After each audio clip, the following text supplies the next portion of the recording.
Now we're going to adjust the shift linkage of an Allison 1000-2000 product family's transmission.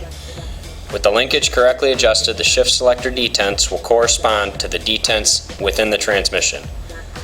This will ensure correct placement of the spool valve in the transmission's valve body. If the external linkage does not operate correctly, the spool valve may be misaligned. If this happens, the transmission may be damaged as pressurized oil is diverted to the wrong area. We start the adjustment procedure by turning the ignition off, chalking the wheels, and ensuring the shift selector is in overdrive position. This will be the first position past neutral. This reflects current Allison shift linkage adjustment instructions. While making a shift linkage adjustment, you should always inspect the components for bent, worn, or damaged parts that may cause misalignment or binding. First step is to remove the linkage from the shift arm. This is an example of a misaligned linkage.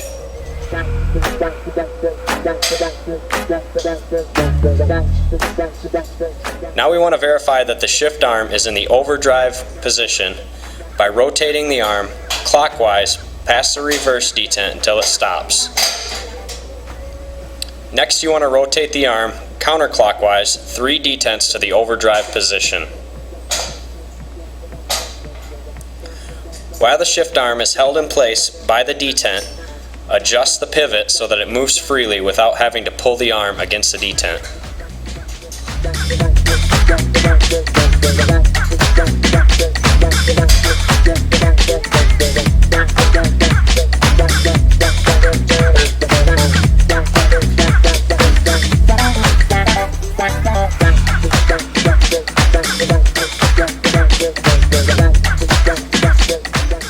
This needs to be repeated in all ranges.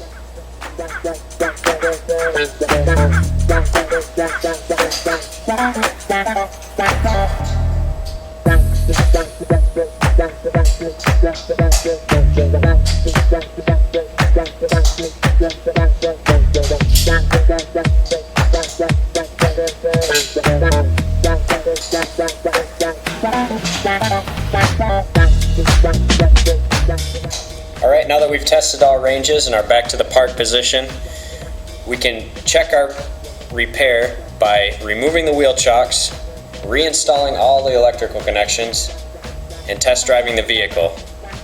After the repair has been confirmed, make sure to clear all codes with the Allison DOC software program.